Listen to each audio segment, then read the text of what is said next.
moment before.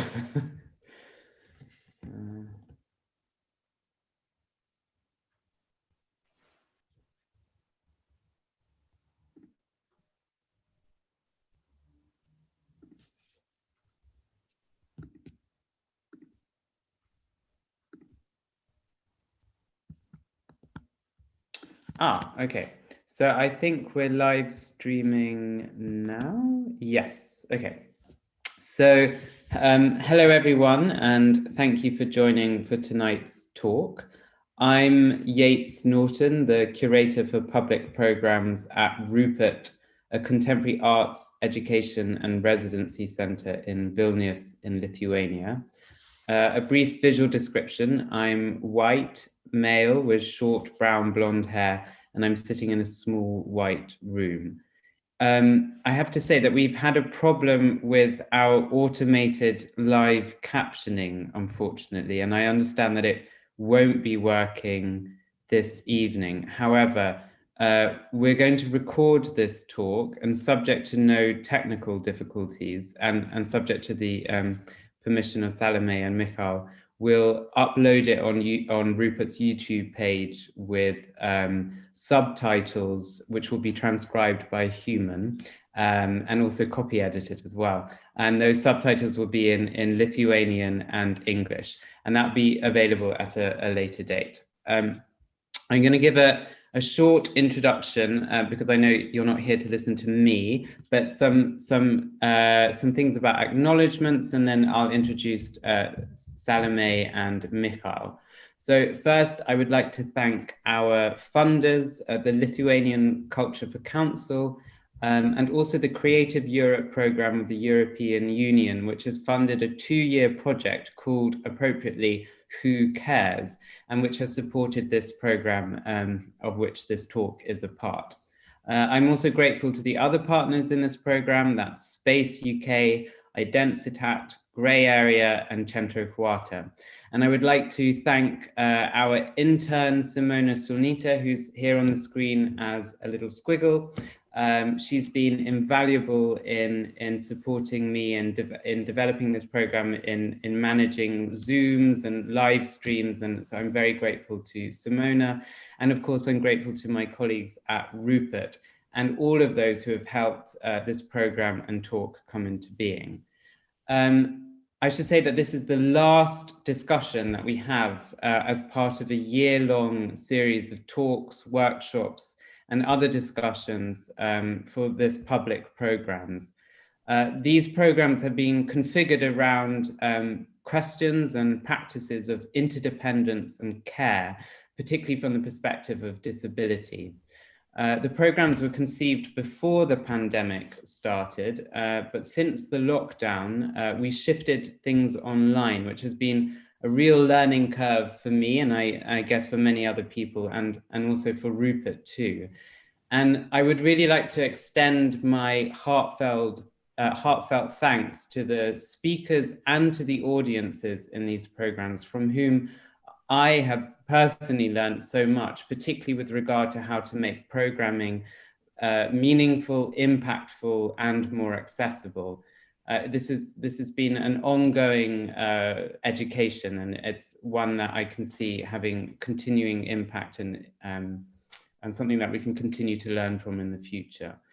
With that in mind, I would like to say that I would like that these ideas and perspectives that we've gathered together over this year don't get stuck in this very weird year of 2020, but continue to develop through the new alliances and connections, and through a commitment to creating more sustainable forms of practice and forms of engaging with the world and others.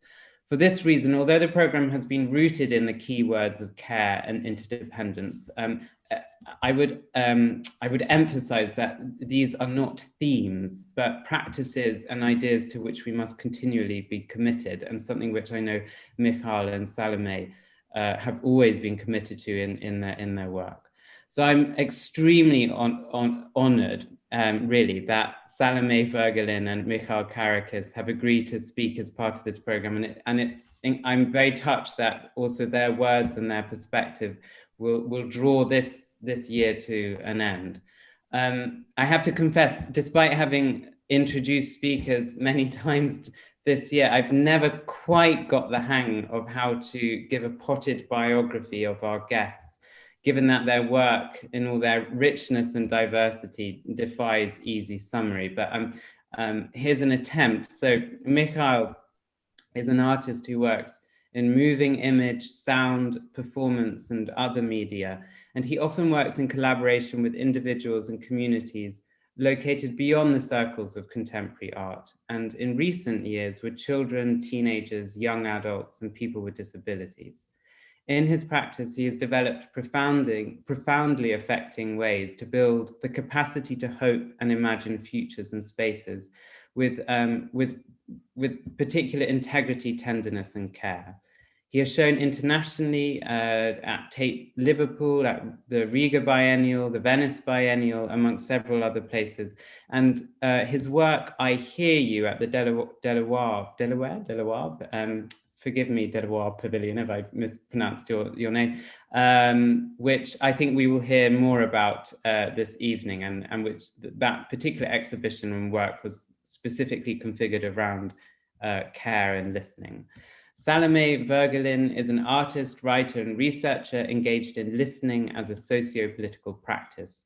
She is the Professor of Sound at the London College of Communication, the University of the Arts, London, and currently also holds the, I'm very sorry about my German here, but the Vertretungsprofessur, Sound Studies at the Hochschule für Bildende Künste in Braunschweig. Is that, I hope that was okay. Yes, so with extraordinary acuity and intelligence, Salomé has brought her own careful practice of deep attention to sound and explored how sound and listening can transform how we can live well together. I urge you to read, look, and listen to her work, much of which you can find on her website, a link to which is on her bio on Rupert's event listing on Rupert's website. So a very brief introduction about this will last a minute or so, but when Salomé and Mikhail suggested this title of Careful Listening, I really liked how they included the word fool with a double L in the title, giving this adjective the exuberance, the satisfaction, and the joy of being filled with care. But in case you think of being filled as somehow reaching a limit, both of their practices have been attentive to what spills over these limits and have challenged the idea that anything, sound, gesture, voice, text, can have a stable, singular meaning, or that we can ever fully, in the sense of finally, know something or someone. In their practice, Mikhail and Salomé have honored the ambiguity, ambivalence, and contradictions of the things with which they have engaged. And in this way, they understand that things, if I'm using things in this sort of broad brushed way, as something that is always unresolved and never fully grasped. Their practice shows how we can understand things as points of constant redeparture, sites of speculative hope and becoming.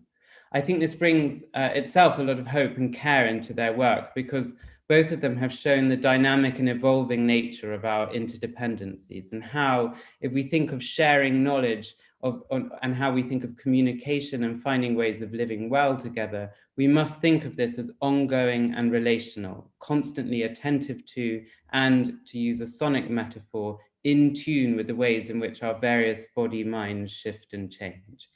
In this sense, I am reminded of the work of Mia Mingus, who I've brought up quite a few times over this past year. And of course, what all the speakers in this program have articulated in relation to questions of what it means to work toward accessibility and practices of care. They, like Salomé and Mikhail, have all emphasized how access and care can only ever be thought as something to which we are committed, and something which must be continually configured and reconfigured in response to a world that is never static or closed. I think that is a world that is alive. This invitation to be open and to open up is where mutual responsibility lies. And both you, Mikhail and Salomé, have shown in your work have shown this in deeply effective ways. So I'm hugely grateful to you for agreeing to speak as part of these programs, and that I think what you will have to say about care and listening is something which we will not just listen to now, but continue to listen to in its various iterations and echoes in the work and life of all of us listening to you now. My sincere thanks to you, and over to you. Thank you, Yates, for this fabulous and in-depth introduction. It's quite something to live up to now, but it's very interesting, and we've discussed how to begin this and how to, in effect, take care of each other and of you, the audience, as well in this talking about the careful listening. And I just want to sort of maybe segue in from what Yates said about the carefulness of this listening that we're proposing as a title, because it is an interesting little loop that we could start with. Maybe careful listening for me was initially a points of listening workshop. Points of listening is a series of workshops I do together with Mark Peter Wright. It used to be on a monthly basis, and obviously the very last one we did before lockdown was at the Delaware Pavilion, in response to exactly Mikhail's work, where we worked on the careful listening that his work provokes, engenders and demands, but also sort of generously lends. And so we did, the title was only one L at the time. Careful listening was the title of our points of listening event that we did in response to his careful listened to and composed work. And so we felt it was quite a good moment to maybe bring this back and make the loop full, complete the loop, and also add another L to bring in, as Yates says, some of the richness of a carefulness and of a generosity. Because this has been, or this is, we're still in the middle of it, a very difficult time where care, I think, becomes uppermost. Care in the word curation, care in the word of being in conversation and making artwork.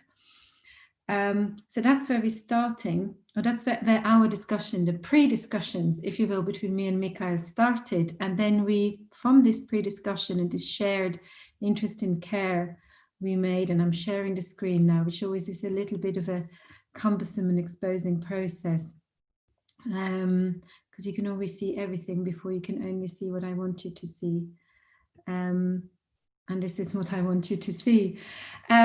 We made this board of words because, having now worked for, 9 months, 10 months on Zoom or the Big Blue Button or whatever other platform you're using, it is very difficult to actually extend this care to an audience and bring you in. But we felt if we have this screen of the words, of the terms, of the phrases we are thinking about in our work and we would like to discuss, then maybe it could be like a sort of diffracting mirror into wherever you are sitting, in whatever room you're sitting. So although we are talking, your own diffractions and can happen from these words, and we can share the discussion, even if we are starting it, and then we're getting into a question time where we can actually bring all our thoughts around these issues together. And Mikhail, which term should we pick to start then these discussions? Should we simply start with the careful listening? Thanks. This is, both introductions have been amazing. I wonder whether actually it would be interesting to articulate, as you were talking about our conversations, to also acknowledge that our thinking, your thinking and my thinking, have been evolving somehow in being aware of one another for several, for quite a long time, over a decade. So we're not just meeting now, but there's been a kind of tuning in and out of each other's work, of each other's thinking, and in my case of your books and how you articulate notions of care, listening, feminism in your books, and I've been tremendously inspired by that. So our relationship, I feel, is, and what we are presenting today, and what we're sharing today is also, you know, a moment in that journey that we've been graphing together and tuning in and out of each other. And it just felt like, I mean, with the work, I Hear You, and our first, well, it was, no, our second kind of proper collaboration, perhaps. It felt like a very interesting moment to, you know, for us to really sit down and think together in a more planned way. That work, something that, you know, I owe you as well, is that my work, you know, it was very much inspired or is a kind of response to the thinking you articulate in Sonic Possible Futures, you know, a book that I would encourage, you know, all our, you know, our audience to look out for. Because when we are talking about careful listening, ethics of listening, and listening and care, you know, we are actually thinking about different possible futures. But let's start from the terms. Yeah. What is careful listening anyway, Salome? Yeah. How do you understand it? Well, when we discussed this as well, the careful listening, for me, it was also very important to say there's the careful and there's the listening.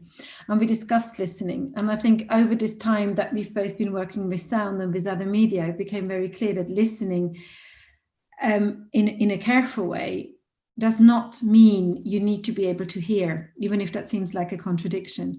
But that actually this listening, this careful listening, is more of an attitude, of a philosophical, of an ideological, even of a political and social attitude of that is different to, say, a visual attitude, where there is not an instant recognition or a recognizability of a form or a shape, but where something is demanded of us to really be engaged with our vis-a-vis, to hear it on its terms. So like you say in the title of the work, I Hear You, it is a hearing on the terms of the person we're speaking with or the thing we are hearing.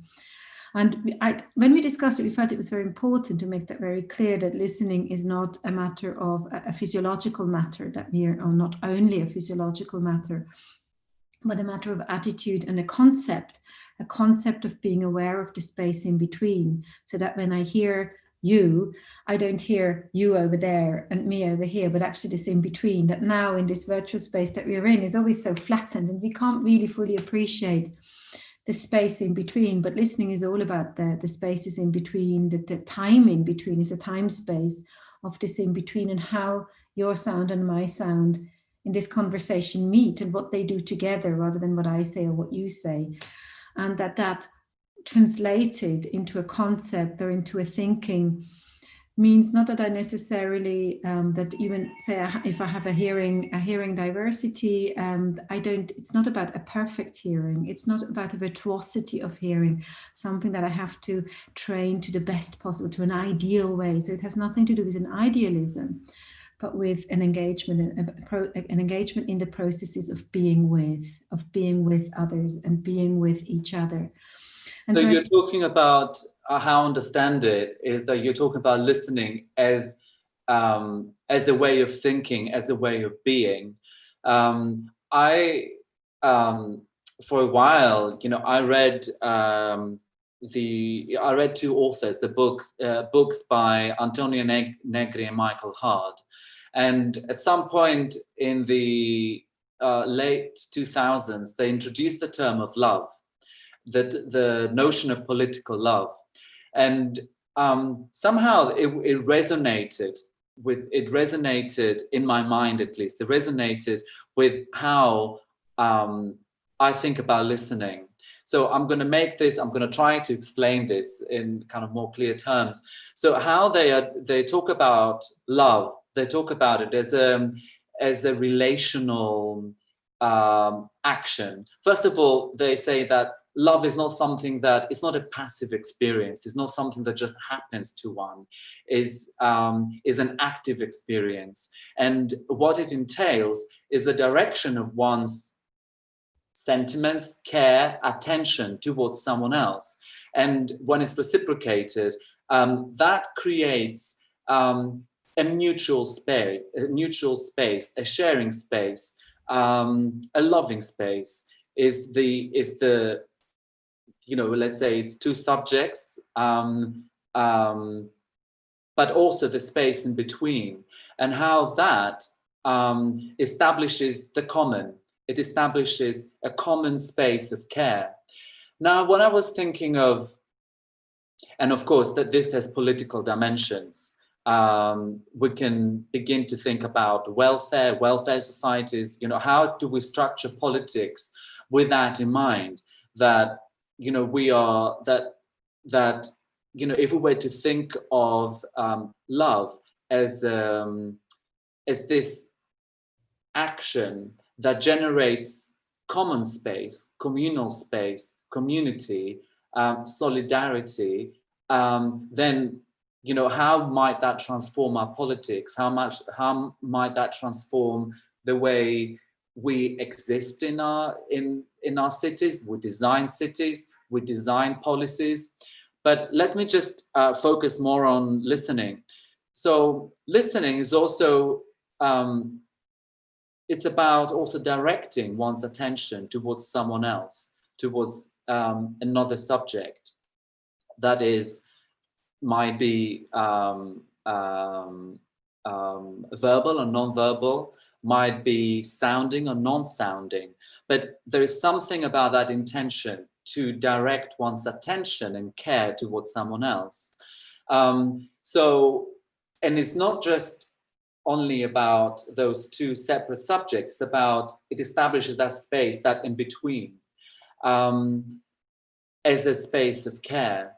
So, in recent years, I've been thinking about these connections between the politics of love and its ability to generate, space, communal space, space of care, with the act of listening, directing one's attention and care towards someone else. That to me have made, they brought about a kind of shift in my thinking. Yeah.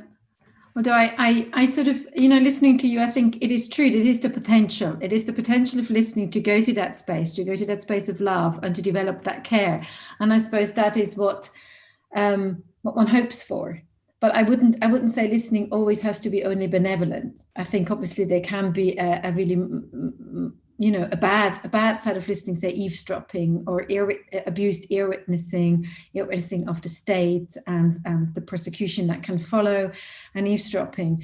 So I think there is, in that very same intimacy and in that very same space that affords us and enables that care that you're talking about, and this different listening to the other on their terms, and it is a proximity and an intimacy even at a distance, and the sharing of space and the negotiating of that space.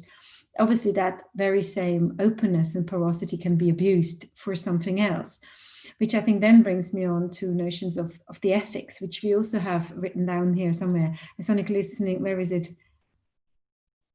An ethics of listening with. I mean, so that we have to practice this space that offers this as a potential, as a careful listening together and being. For me, it is a mode of being in the world. Listening is a mode of being in the world rather than only a physiological act.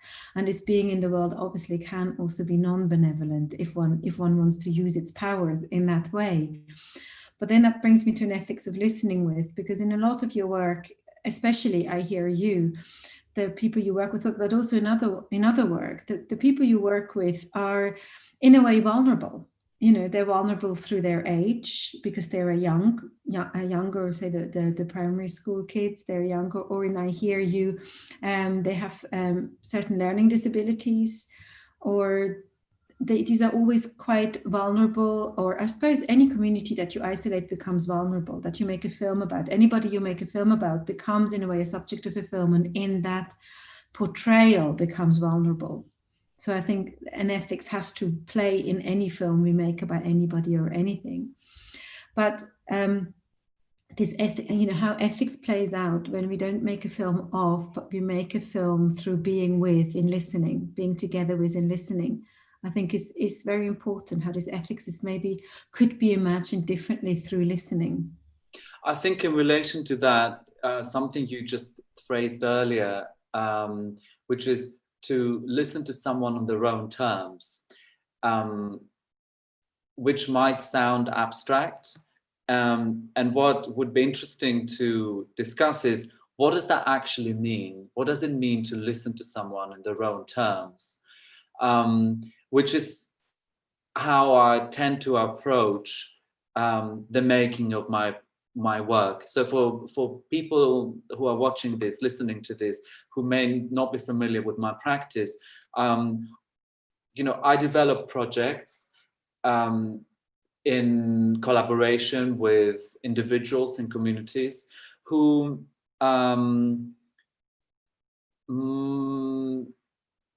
usually are not in charge of their own representations, and communities that have been marginalized, they have been positioned in social margins, political margins, not willingly, and that renders them obviously vulnerable and underrepresented and inaudible. So, this is the kind of context of my work. And when, I enter those communities, or I collaborate and I'm in conversation with those individuals, at the beginning is always a very crucial kind of period. Who am I? In what capacity do I enter that context? And how do I create the right circumstances for that environment and the individuals to tell me who they want me to be? This can be, the beginning is always very tense, working with young people, for example, or in a context of a school with young children. I usually, every time I meet them, I would be in a different part of the room, because as we know, especially within the institution of the school, there are specific kind of hierarchies and politics of how a space is occupied. On one side of the room, you have the teacher that stands usually upright and has authority. The students are below, the teaching assistants are behind. Then where do I sit? What space do I inhabit and how?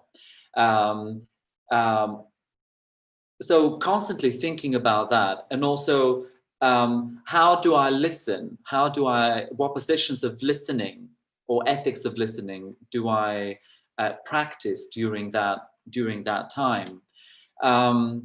And my response to that, especially in the project that I'm going to share some audio material with you, I started realizing that actually to listen is to send out also a kind of openness, and to be ready to receive a response in whatever form that comes in. So in the project I Hear You, I worked with neurodiverse people, all of whom were non-verbal. So listening to that, to those individuals in that particular context was really about being tuned in or tuning in to responses and signals that they sent, which I didn't recognize. That didn't mean that there were not responses or there were not a language that I ought to listen to. Listening is about receiving without knowing the answer in advance, or the mode of transmission in advance. Yeah, I think that's why I like to rephrase, I suppose, ethics on a sonic basis. That it's not that an ethics of listening demands we rethink, well, what do we actually mean by ethics? What are the normative ethical behaviors we display or we live with every day? And if we say it's an ethics of listening, so it's an ethics of the invisible relationships that we are engaging in. So not what we see and know to see, but those, the nuances, the invisible, the not noticed, or that which remains maybe invisible because it's not recognizable or unintelligible to us through our sort of used channels. All of a sudden, ethics has to be renewed through the term listening. This is why I like to sort of bring those two together. And then with that comes again this being with, that listening is a being with and being in the vicinity of and being, and the ethics has to always be worked out contingently. There isn't a preset plan. There isn't, oh, I know, this is how one behaves here, which is very much etiquette, which is about culture, which is about refinement learned through what class you're in, what economic group you're in, what all these kind of descriptors that come with you. Whereas an ethics of listening demands, you have to, as good as you can, us all being human and all that, suspend those pre-given categories and think, well, what if this was my first ever meeting with another human being and I know nothing, or exactly. I just do not think we know each other on the given basis, but we have to find each other in this contingent being with at this very moment in time, and then the ethics of how we encounter each other has to be built up at that moment. And I think for me, the keywords here are doubt in my own presets, doubt in my own way that the world is really only that way, because there are, you mentioned a book, it's actually Sonic Possible Worlds, but I love it that you always call it Sonic Possible Futures, because I think you already think of these worlds in the future, which I think is just magnificent. It's like, I'm sorry. It's totally fine. It's like it's a science fiction book, and in a way it kind of is. It is a science fiction of how it could be, if we could maybe start again, or if we could just forget about the presets. So how could it be? So how do you think this listening practice, this way of approaching being, of approaching the other, through an ethics of listening, through a sonic way of thinking, how transformative could that be? You know, what does that actually propose? What does it mean for you? Well, it's very demanding, and it proposes that when I meet somebody or I encounter a scene, a moment, because we will also be talking about more than human things, that I don't just revert to what I already know to see, but that actually I look for that which I cannot see or don't know how to see, although it's there, but because I'm not trained or I'm not used to looking for that. I mean, we are just walking habitus. That's what we are as human beings. We are entrained, like you say, in a school scenario, in any other scenario in our life, to see and hear the world in a certain way. And this is very pragmatic. We need to function. We need to know not to step into the road if a car comes. We need to know where to go to buy bread or milk or all the things we need to survive. And they understand this pragmatics too, you know, but these very same pragmatics, very rely on recognitions and of what is good and what is bad. They also are exactly the things that cause exclusion, that cause us not to see things, to ignore things, and not to see and not to hear the other on their terms, and not in reverse also be seen and heard on our own terms. And I think art in its purposelessness obviously is a wonderful frame to practice this, because we won't starve, we won't get run over by a car. It is the safest space in many ways, the gallery space or the art practice space, to suspend those presets, because it's like the dramaturgy of doubt, and the dramaturgy of doing away with those conventions, to practice seeing more, and then to make a work that entices us to see and hear more, and to test our own comfort positions and habitual positions. Mm-hmm. I think this brings us also to thinking of course, listening as a practice of inclusion as well as activism. I wonder if people could bear with me. I'd like to play a few seconds of a recording. First I'll play it and then I'll describe what it is. So if I could share my screen, Salome. Thank you. All yours.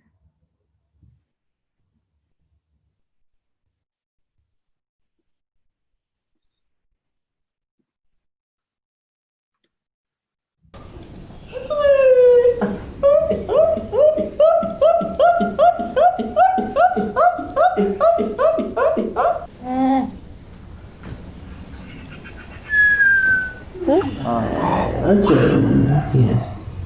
And?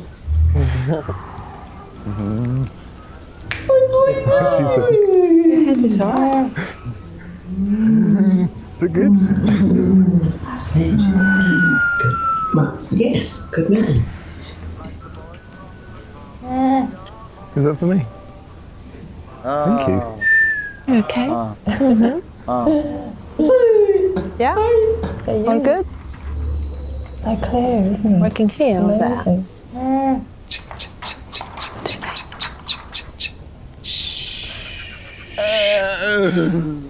I'm tired. Which one? I'm okay. Hello, Mikhail. It's fine.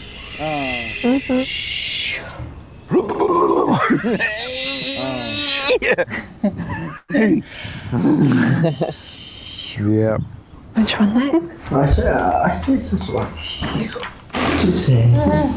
What did you say? What? I'm going to stop sharing here. So perhaps one of the first things I should do is try to describe what it is that we heard. I don't know, Salome, if you'd like us to do this together, or if I should... Well, if you make a start, and then I'll pick up. So, first I'm going to say where I recorded this. So this is the soundscape of the installation of I Hear You. Perhaps, I'm sorry, I have to go back to my presentation actually to show you what it looked like as well, for those of you who are able to see the screen. I'm going to describe it.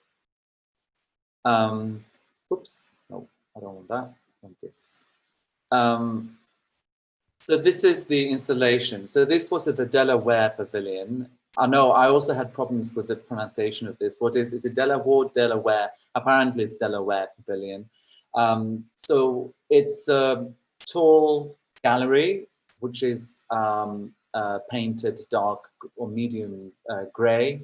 There is a light blue, medium blue colored curtain, which is at the entrance of the gallery, and a sand-colored carpet. And inside the room, there are 5 monitors, flat LCD screens rather, which are placed vertically on poles, and above the screens are speakers.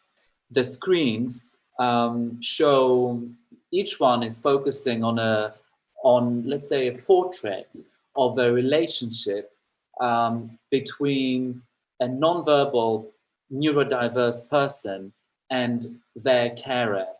And what we see is a few minutes of a communication exchange between them. So what we heard, I can't remember what is next, and this is a kind of close-up of one of them. I'm gonna maybe come out of this.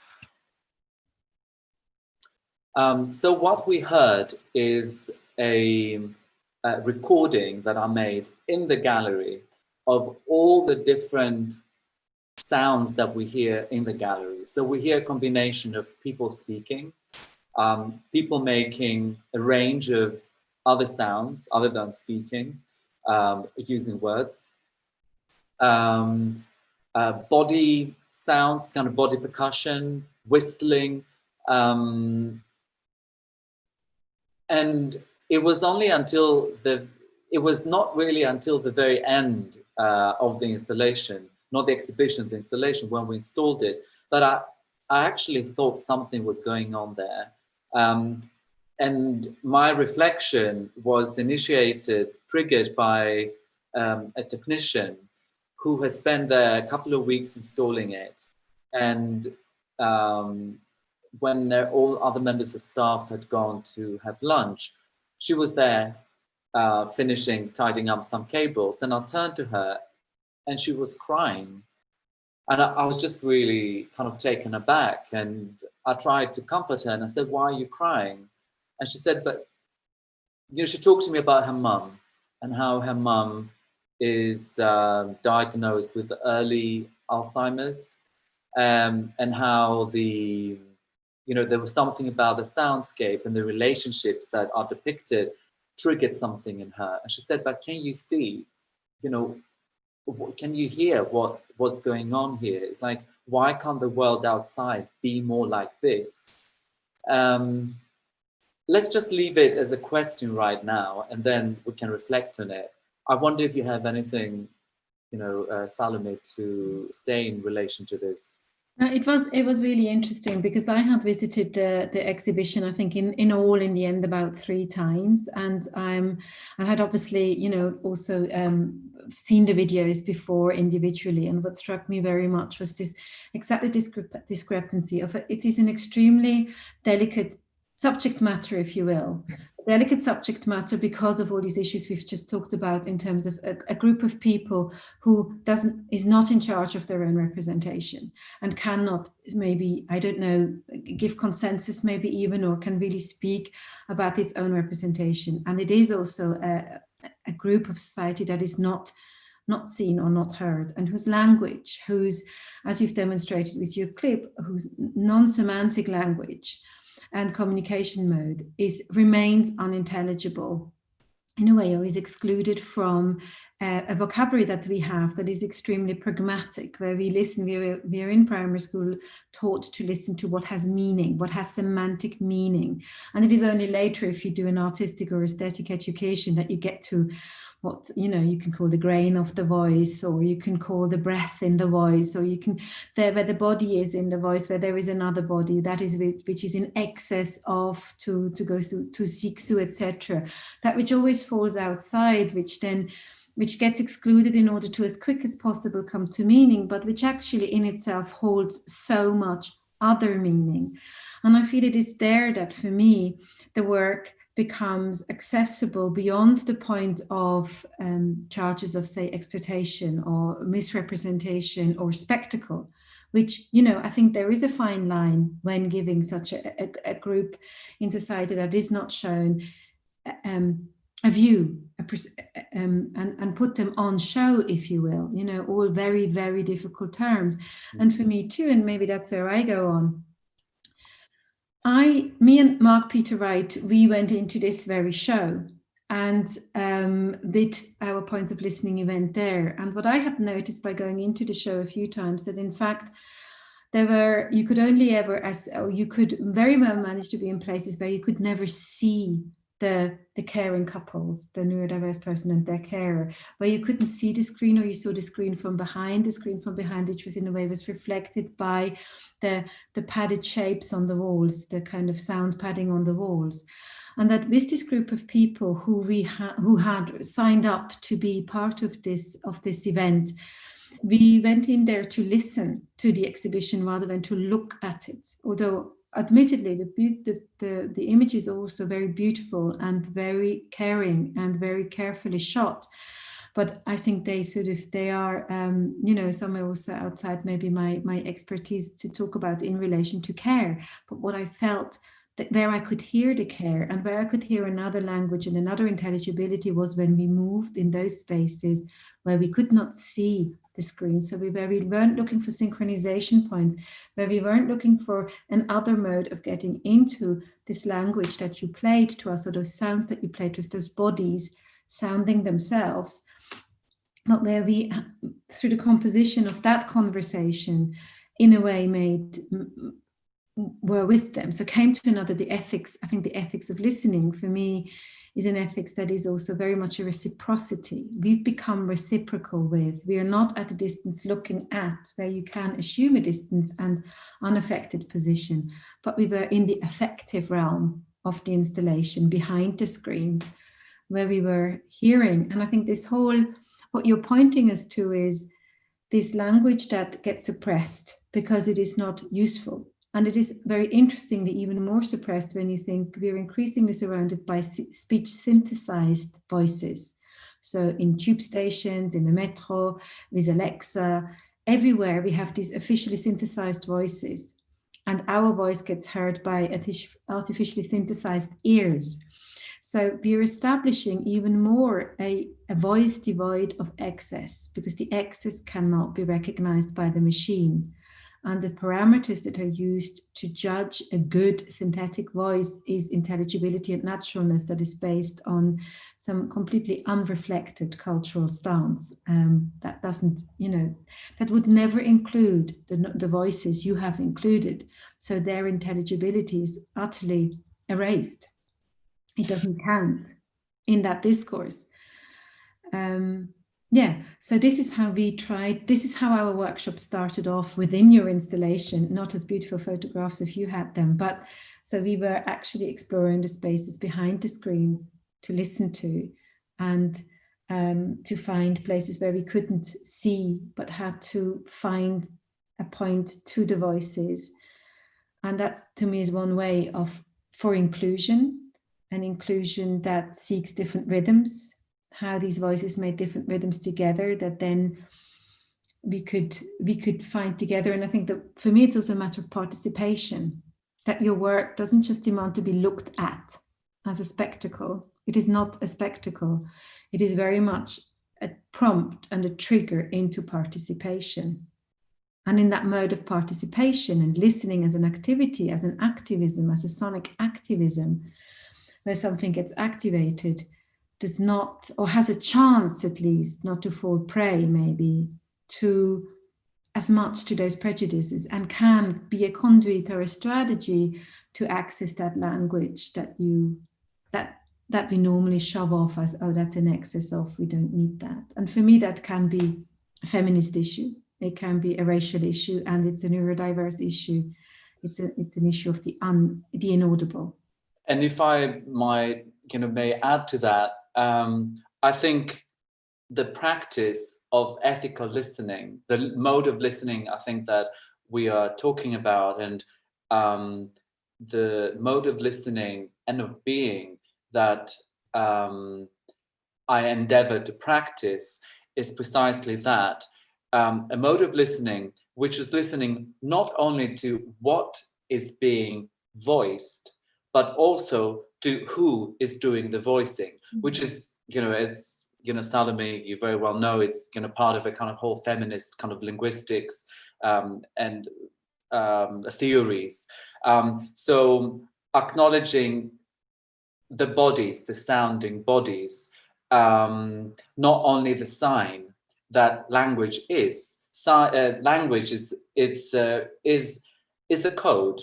It's a combination of sounds that we have communally agreed to learn and decode and understand.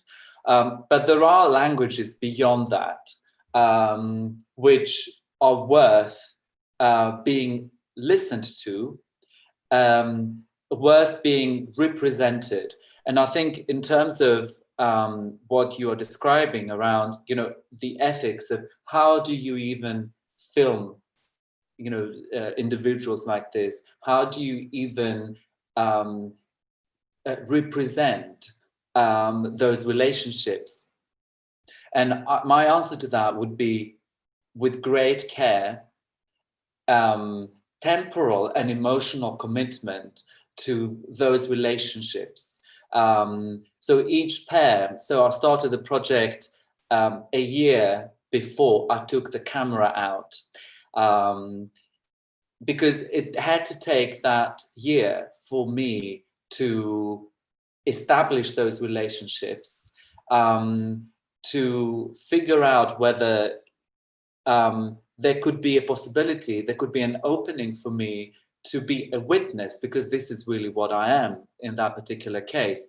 And for the camera to become a witness of what it was that I was experiencing, and to communally, with the carers and the people they care for, to establish that actually, and to believe that actually they are worth being represented. They're there for others to see and to hear, because they're worth it. And to come back to my original question, what does this soundscape actually propose? And that interaction that I had with the technical assistant, I came to the realization that it proposes what I feel your book proposes. In a way, your book, Sonic Possible Worlds, made sense to me at that point, that as an artwork, as a project, as a space of, you know, where we were experiencing art, what the project was doing, what I was trying to do, is propose a possibility, propose a world in which the verbal and the non-verbal coexist, where, you know, people with disabilities and their carers, they exist in the same space on equal terms with the actual visitors.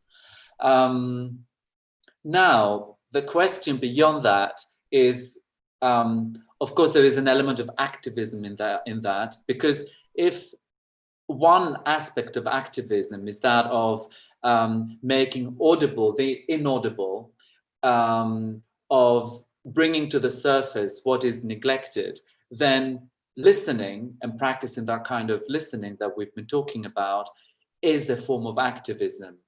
But then I think for me, the biggest question is, then what do we do with that proposition? Perhaps the gallery space, the project, proposes a kind of utopia. Then how do we realize this beyond that space? How do we make our community centers, our shopping centers, our streets sound more like that particular installation? What would the world be like? What would our cities, villages, communities, schools be like if the soundscape was more like that? Well, I think it's sort of one step at a time. I sort of feel I'm very passionate about the fact that art, I like museums and I like galleries, but I'm actually quite weary of finished works. I'm very weary of works that are finished and they're there and now you are, and now you can come and admire them or look at them. And I'm very interested in the process that goes before and after, that it just continues. Yes, there is a moment of installation where the work gets installed, but the installation is a process, and the consideration of the installation by an audience has to be, in my mind, also be a process of engagement and a process of continuation. Because obviously this idea that we actually understand each other through that code of language, to me, is quite ludicrous. I am absolutely sure that everybody who listens to what we're talking about will get something completely different, that we probably don't even understand each other, or we understand maybe 40-30% of how we're communicating, and the rest is coincidence and serendipity and the kind of building something else together in the process of talking with each other. So for me, an artwork is never it can't be finished. It has to propose a further interaction. So not only does it maybe come from an activism or from a careful engagement, as is your work always, where for a year you work with the people before you even take the camera out. So there is a process, a clear time-based, space-based process. And the idea that we expect that in the museum or in the gallery we then encounter a finished work seems to me completely mad, because who says this process stops here? It could have gone on another year, it could have gone on 2 more weeks or 2 more days. So we then actually get in charge of continuing it. And I suppose that's why I like doing workshops around works, because you basically interfere with the finishedness and say, no, it's not finished. Now we're going to work. Now we're going to work on it. We're going to open it up in our own ways, and we're going to find a communication. So I would like museums and galleries, I suppose, to abandon the idea of finished works and engage more with them and write about them, have art historians, art critics write about them as with the demand, what are we now going to do with that? Because I think if we could have done this workshop with many more people, you start to awaken aesthetic sensibility to different rhythms, to different languages, and to our involvement in them, which I think good art probably always does. I just think the notion of a closed, finished work sometimes forecloses. And that then we start to have this sensibility in a shopping mall, and we start to accept and listen out for those rhythms which normally we sort of phase out because they seemingly are not contributing to our understanding of the scene or of the moment or of how we shop. or we experience it as noise and nuisance, and we want to silence it because it doesn't fit into the code, or it is a meaning of something that we feel quite uncomfortable with, embarrassed, we don't know what to do with. It doesn't speak our language, whether that be because they're literally speak another language, or they speak another language that we don't even maybe have the decoding for, even if we'd learned it. I feel that that's the real work of art, to make us, to carry it out into the shopping mall and into the school and into our everyday environment. And so I think it comes down to sonic pedagogy. It comes down to a different entrainment, a letting go of clear representation and intelligibility, and an embracing of what we don't have a name for, what we're not sure it is, what we just really don't know, and just a 24-hour acceptance of curiosity, that we just have to be endlessly curious about everything we hear.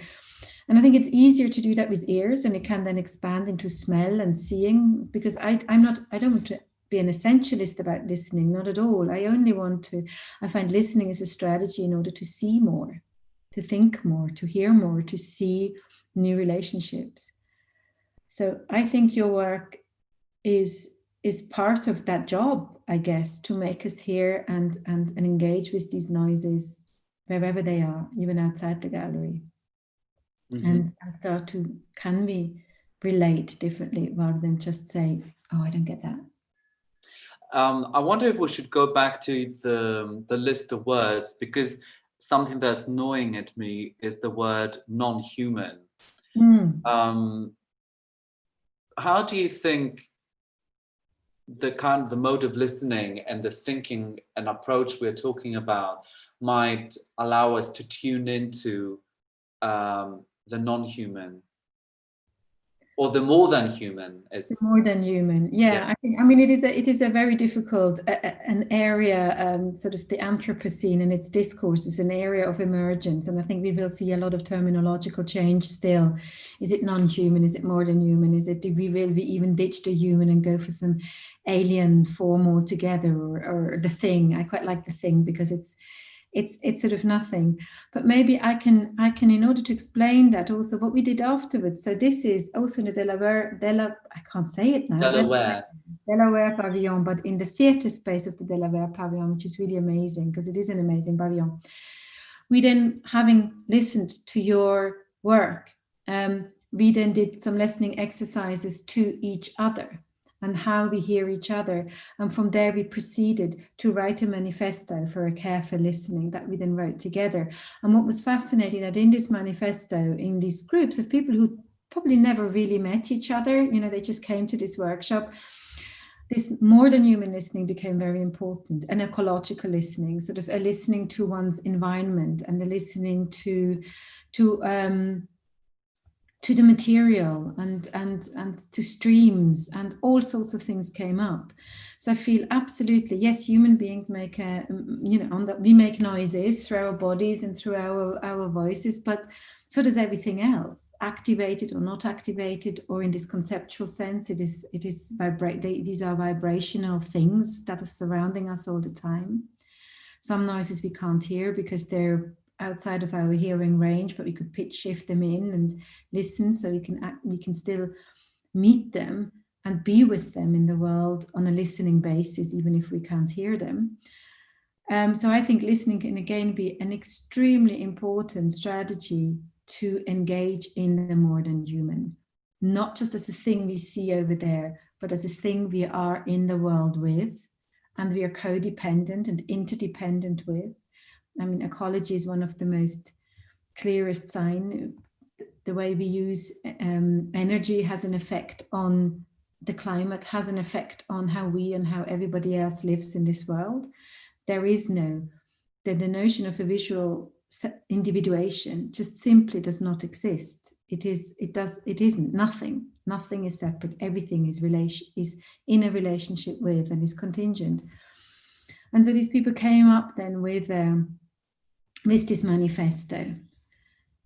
So everything is valid. I love that, sort of as a middle sentence. Tune into which you cannot hear. Everything is valid.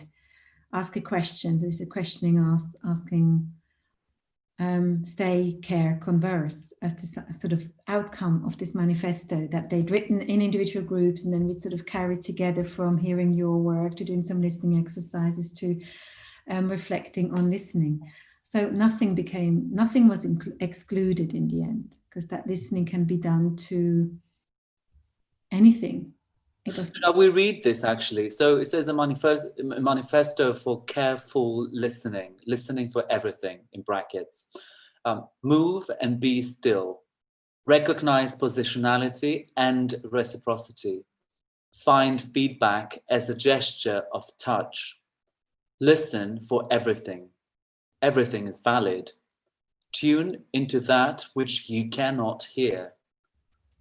Ask a question of what you hear. Let sound become a language without grammar, in brackets. Let listening become a conduit, in brackets, without words. Stay, care, converse. Yeah, so that sort of was this whole journey from practicing your work into a listening workshop. And of course, one can't do this about every work, or everything, but I still feel that it is definitely, listening is definitely a care of everything, human and more than human, and doesn't have to have doesn't have these sort of boundaries that it has to stop at the semantic or at the virtuosity and at the right kind of sound. Mm-hmm. In relation to tuning into the non-human or more than human, there's a book that I don't know who is listening out there, but it's an interesting reference, and I engaged with this book in a project I worked with that's called No Ordinary Protest for Children. And what I'm proposing is a children's science fiction book written by Ted Hughes, and the title is The Iron Woman. And the main character in that science fiction book is an imaginary kind of iron woman, a giant woman made of iron, who is able to tune into the sounds that every being on the planet makes in response to environmental kind of climate change and pollution. I think it's a brilliant introduction, actually. I think I loved it, and I've read it a couple of times. And it's not, I don't feel it's exclusively for children. I think adults, all of us should read that book. It's really fascinating and introduces that idea of listening, tuning into the environment and perceiving signals that may not be necessarily visible, but might be audible. Introduces that kind of ethics of listening to everything and everyone in a really fascinating way. So I would encourage people to listen to that, or even maybe there's an audiobook to read it. I don't know whether we are self-chairing here. I was just thinking, we've talked for well over 45 minutes, and I was wondering whether in the spirit of listening to others, we should ask for questions if there are any, or comments. Yes, I think I've turned on my face. I think it's on now. First of all, thank you so much for, I was sitting here smiling and engaged with all the facial expressions I think one would have when you're really, really into listening to people talk. But of course, you couldn't see anyone's reactions.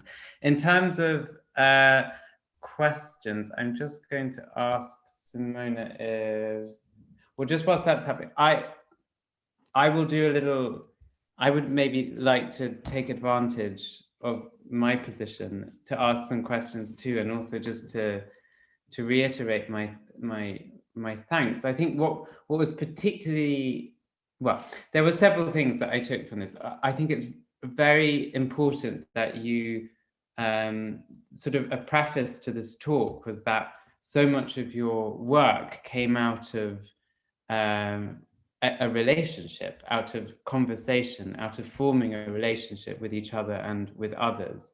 And what Mikhail what you were saying about love as this active experience of something that can also draw attention to the space between people or between things, and through that drawing attention to the interdependencies, the relations in which we exist and to which we have responsibility, and therein lying the kind of political dimension of what it means to love and to listen and to respond. And then I thought it was incredibly interesting to hear about ethics being rephrased or reconsidered on the basis of the sonic, and to emphasize how listening is always about being in the vicinity of or being with, and how also listening is always contingent in that it sort of can draw attention to our assumptions and attitudes. If we really listen and really tune in, we can unlearn or unlisten the assumptions and attitudes and prejudices that all of us carry with us. And then I thought it was also very important that wonder and curiosity were central to both of your practices, that you enter into a space with other people with the curiosity to learn and to listen. And so in as much as I have a question, I think that when it comes to the ethics about what's interesting about making someone or something visible or heard is that it is both a kind of liberatory practice, but it is also the means through which one can be oppressed. So when you become visible or heard, and particularly when you become visible or heard according to certain vocabularies or codes which are normative, you can then be identified and oppressed. So I wondered, for both of your practices, and because I know Salome as well, you've come up with this long-term project of vocabularies of sound, what it means to create those vocabularies or create those conditions of making something or someone heard or visible, creating that language while still resisting the possibility that you can be oppressed or marginalized through that. I think it's really difficult to have, because in a way, once you start working with sound or thinking with sound, there is a certain fragility and vulnerability you're exposing yourself to as well. Because like you say, this very same potential that sound and listening have to make new voices heard, to hear new voices, to hear different voices, can at the very same time then bring you back into a labeling machine and into an identification, and then you become an object of market forces, of war, of oppression, etc., because you become recognized. So I actually think sometimes non-recognition is sought quite deliberately as a strategy of survival, as a strategy of not being there. My way round maybe today, because my thinking in sound can also be quite contingent, is that for me, it is maybe not, it's the unrepresentability of sound, so that it remains ephemeral and it remains temporal, that can help us escape that a little bit. So that in a way, in sound, as a body in sound, I am forever shape-shifting, I'm forever changing. I'm not actually, while I can enter into conversation and can maybe make my voice heard, that doesn't mean that voice has to remain the same. The way I discussed this is through a philosopher called Saul Kripke. He's a logician, so a possible world theorist, and it's fabulously interesting because we all live in this, and I don't want to digress too much into philosophy, but we unconsciously completely all know Immanuel Kant. We know him because this is how we live like in the West. We have taxonomies and things mean something. They have a name, and this glass is a glass because it fulfills all the criterion of being a glass. Once I smash it on the floor, it's a broken glass, or it's just or it's not a glass anymore. And that is a Kantian view of the world where everything has a complete definition. However, if we think it in the Kripkean way, which has never persuaded anybody, but which persuades me, and I find it really fascinating, that this always remains a glass, whatever it does, whatever shape it takes on, it's a glass. If I smash it on the floor, it's still a glass. If I trample all over it, it's still a glass. And obviously in a glass, that seems quite trivial. But if we think of human beings, particularly now in huge, very difficult transgender discussion or gender identity discussion or race identity discussion, it's so complex and difficult, and the difficulty somewhere, and I'm not trying to at all simplify it, arises because we think we have at our disposal a definition. Now, if we get rid of the idea that we actually have definitions at our disposal at all, but that definitions are made contingently, as Kripke suggests, in the moment, in the being with, then we don't have something to lean on, and therefore we also don't have something to suppress or to coerce people into, or to say people they are or they are not. Because I can be a woman, whatever shape I take, whatever I do, I can be that if I want to, because because if I break my leg, I'm still a woman, so why should this glass not still be a glass if I throw it on the floor? So I think that in a way, this is to me a sonic thinking, where definitions aren't relating to a permanent fulfilling of taxonomical criteria and therefore cannot be used to exploit or suppress me, but are therefore my own way of fulfilling what I am when I am, while keeping a name that gives me a voice. Now, I know this is obviously artistic philosophical speculation, but I hoped we could think that way. I love your mind, Salome, and how you can navigate through notions of, complex notions that are philosophical, but then somehow bring it to a wider audiences by just offering these, talking about glasses, then talking about your leg. I just love that. From the perspective of creating projects with others, representation is always it's difficult, but not if it's constantly negotiated and discussed, and not if agency is acknowledged, that is actually in the hands of the person that is, or the community, the people who are represented. So what I usually endeavor, to achieve is for people to be, the people that I feature in my work, to be in charge or to help me define how they want to be represented. This is not always straightforward. In this particular case, the example of the work that we presented today of I Hear You, it was very complex. But because people are neurodiverse, because people they do not speak, it doesn't mean they don't have an opinion as to whether they want me to be in the room with a camera, looking at them, or documenting them. This was a constant. When I say constant, I mean it could, in some cases, with some of the people who also had volatile aspects to their personalities, it had to be negotiated, and felt and fine-tuned every minute, actually, every minute. Some of the, most of the footage that I filmed is in the exhibition.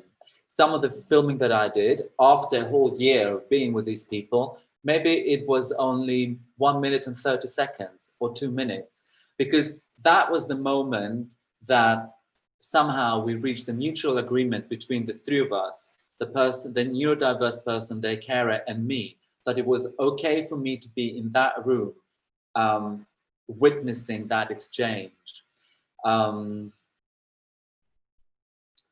This is where the ethics lies, I think, in that constant tuning in to what it is that we're doing as artists and with who.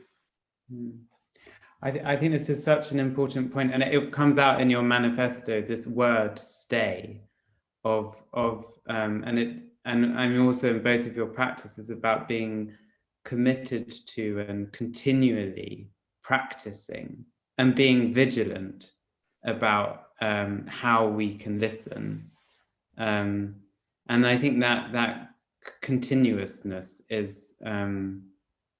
I mean, I know, Mikhail, for example, for the I Hear You, that you spent hundreds and hundreds of hours of just kind of developing that work and really tuning in, this constant process of tuning in. I actually think it's quite interesting, this idea of tuning in, that you never sort of, there is never the full coincidence between the thing you are tuning into. You know, you're always, you never kind of reach this harmony, as it were. You're always having to negotiate. And that complexity, as you were saying, Salome, I mean, it's interesting in relation to identity as well, that one has to always acknowledge how categories, or taxonomical categories, as you were saying, are contingent. They're always have the possibility of being fragmented and shifted and changed. But the important thing is that we always situate them in relations which are ongoing and shifting and constantly being negotiated. Yeah. In I Hear You, I mean, the experience was so rich, you know, spending so much time with those people. You know, there were some people who were also working with this neurodiverse group, who had been kicked, or they had things thrown at them, or, you know, they were hit in the head. And I would always ask myself, how did that happen? How is it that you didn't feel that was coming?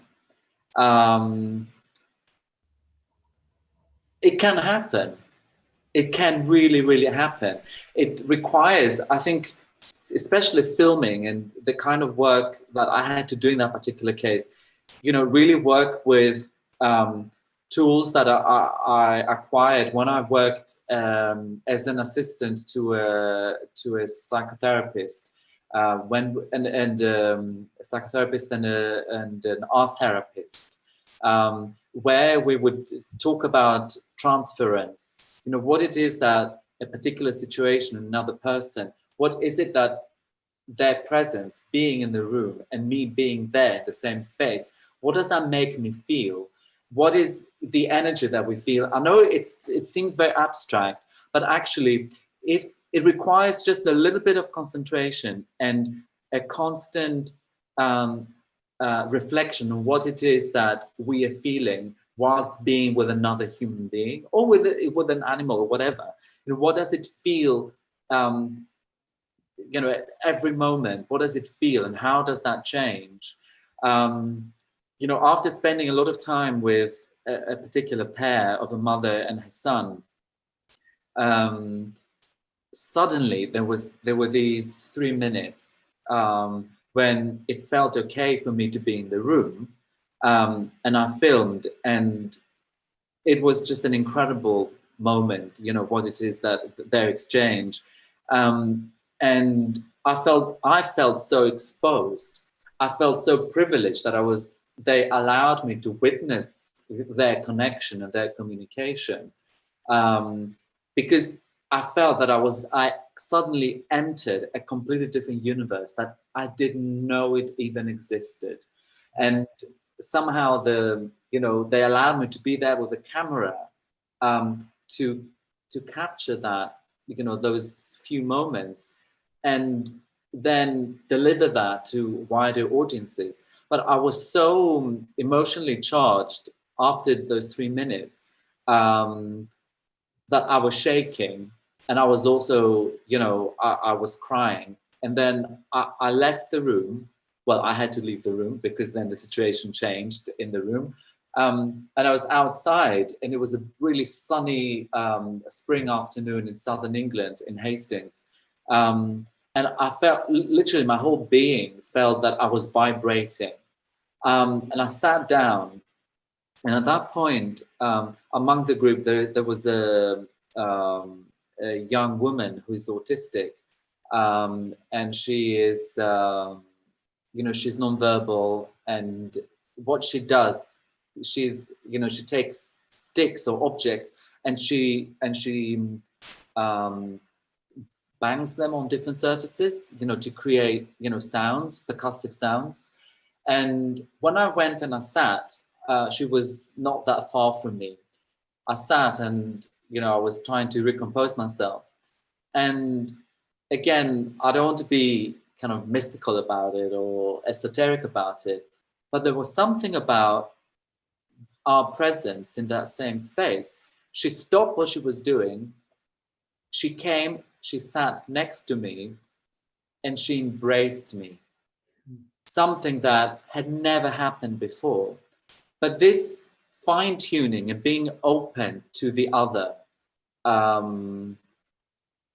it was just incredible. It was incredible. Again, it lasted a few seconds, but she felt that this is what I needed. I needed touch. I needed to be grounded. I needed to be contained, sealed again in some ways, because I had felt I was opened up. And then she went back and continued doing what she was doing. It was just an incredible moment.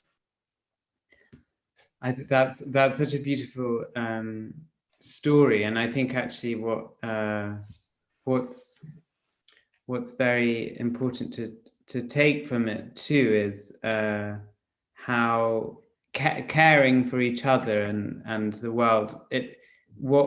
I don't know whether there are stages to care, but it seems like being attentive in the full sense, which you and Salome have talked about, this sort of deep listening. So being attentive to even these very small details, which altogether constitute an atmosphere or an experience of a place. That attention and that acknowledgement is what allows us to be aware of and therefore care for those around us and the environment. And also to be open to receiving care to ourselves. In this particular case, this person that we'd usually associate with someone who receives, she's on the receiving end of care, to actually acknowledge that she was able to provide care. I think that is very important as well. I think, and I think this is the what can be taken from interdependencies are the sort of mutual vulnerabilities that exist in the ways in which we relate to one another. I've just been given a question. Okay. Morten Poulsen, who writes, there is a limit on characters in this YouTube chat. News to me. That's very good to know. Thank you. So my comment is split into several messages. So first of all, thank you very much a lot for the talk. It is very interesting. I hope my question fits the topic. I am very interested in the ethics of listening, and both of you spoke of, quote unquote, listening to someone on their own terms, which is very careful and empathetic. But this type of listening is also a spotlight on the one or ones who are being listened to. What if they never asked for this spotlight? Can empathetic listening then can empathetic listening then turn to become power, a way of disenfranchising those who are being listened to, like the pedagogue being overly attentive to an individual who does not want to be listened to? When working with groups of kids, Mikhail, have you experienced that a few in a group resisted being listened to? Thank you, Morten. Great question. Yeah, I mean, I absolutely agree. Of course, this is a very fine line of a empathetic listening to maybe a listening that aims to ventriloquize, or a listening that aims to take over and that then assumes, oh, I know what you need. And this was very interesting. And this is I showed some of Mikhail's work to the MA Sound Arts class at UAL, obviously with permission, and we discussed it. And there was some discontent around the work, I hear you, the phrase, I hear you. was criticized, and I'm only bringing this up as in the spirit of the discussion, because we discussed this then, because one of the participants of that particular discussion felt, well, this was such a phrase that meant, I hear you on my terms, basically, oh yeah, I know what you're saying, and now I'm going to say what you're saying, I'm going to translate for you. So exactly this, the abuse of empathy, the kind of patronly, oh yeah, whatever, you know, I know what you're saying and I'm going to speak for you, and where but I do think that is not care, and that's not an ethics of care. That is the theatricality of a pretense listening, of where I'm using the vocabulary of listening, and maybe even the physical attitude of sort of leaning in and listening in order to speak for you. I already know right from the beginning, I actually do not care about what you have to say. I have not untuned myself to tune myself to you. And on the other hand, and I think that, and it is very difficult if you're on the receiving end of that. How do you break that, particularly in authority positions, where it is a teacher doing that or a carer doing that, speaking for you and in a kindly voice, which is the worst, the worst of combinations. How do you resist that? And I suppose maybe that is the other side, something we haven't talked about. We've talked about the sonic pedagogy, we talked about entrainment into such a listening, but what we haven't come to, maybe this has to be a whole other session, is an entrainment into another speaking for oneself, making one's own noises, making one's own sound with the confidence of, I can say that, you don't have to speak for me, I'm going to say this, or also with the autonomy, the sovereignty and the confidence of saying, I do not want you to listen to me, I don't want to be heard by you, a purposeful exclusion on the other way, or purposeful, you are not my audience, you know, which I think is also a very important skill. I don't know how we would call that. It maybe would be a session on careful not voicing, careful not speaking or not wanting to be heard. But I think it is absolutely also important. But I cannot make that decision for somebody, because then again, I'm already in the loop of ventriloquizing. That actually means or I'm already sort of in a people-pleasing situation of, oh, I know he doesn't want me to hear, or he doesn't want me to listen to him. When actually, no, it is also a skill that we could maybe have another discussion about. But totally, absolutely. Yes, I hear you, you know, the expression, I hear you, and, you know, it can totally be abused. And even just the thought of it just makes me feel, I mean, the kind of level of manipulation that it would entail. So children that may not want to be listened to. So I think the ethics of being with others comes into developing these collaborations that I develop, and constantly questioning myself. First of all, who am I in relation to the others, and what do they want me to be? Or even, do they want me to be here? Because it's okay. It's okay for me not to be here. It's okay for people not to want to be represented, not to want to be part of any project. That's the reason it has to be negotiated. Whenever I start a project, I never go with the intention that this is a project we're going to make together. The terrifying beginning is that here is an encounter. I don't know if anything is going to come out of it. I mean, something's going to come out of it. I don't know if it's going to be what I've been commissioned to create.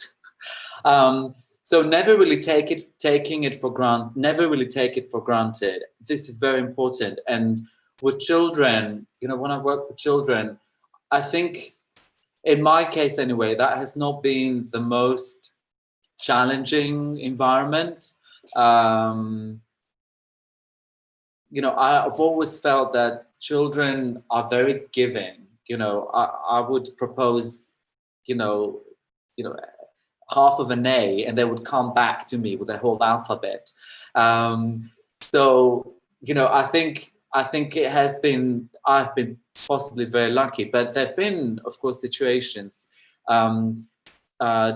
in which I've been asked difficult questions. One child, I remember, once challenged my being in a place by saying, "Are you here because you think we are poor and we can't make our own films?" And it was such a sharp question. And I told him, "You're right. You know, why am I even here? You know, why am I even shipped here, sent here? I don't live here. I don't know you. Why am I even here? Maybe I shouldn't be here." You know, and I think that question needs to be articulated and be discussed. Maybe I shouldn't be, you know, developing a project with a particular group or a specific individual, but that's also fine. You know, why not? That's also fine. Intrusion and persistence, that would not be fine. That would totally not be fine. I think sensitivity and just constant gauging of where we are at as a network of relationships with others. I think, you know, that's how I feel I must, you know, approach all my projects and relationships with people in these projects, including children that you asked about. Thank you both. That actually, and you have both used the word proposition in relation to your practices, and I think that's a really interesting word, that you are proposing something, but you're aware that it's just a proposal, that things can, and a proposition is the asking of a question which invites answers. And I think you both have extraordinary generosity with opening up and allowing others to open up too. And I think I'm aware of time, so I'm going to close it there. And I want to thank our listeners and Morten for the question. And of course, I would thank you, Salome and Mikhail, for an extremely engaging discussion, something which I will continually take things from. So I'm very, very grateful for both of your voices and perspectives. And as I say, subject to no technical difficulties, which again is a phrase I have said so many times. I think this will be the last time this year I say it. And also with Mikhail and Salome's permission, this talk will be available to watch later with Lithuanian subtitles and English subtitles too. And that goes for most of the talks that we've had this year, so please stay tuned. So thank you so much, Salome and Mikhail. It's really, really, really great to have you bring this extraordinary year to a semi-close, but there are many openings that you have provided, so thank you. Thank you so much for the invitation. Thank you. Yeah, thank you very much. It was a great pleasure, great opportunity to have a conversation. Thank you. And thank you to all the listeners. Yes. Perfect. I think we will stop now.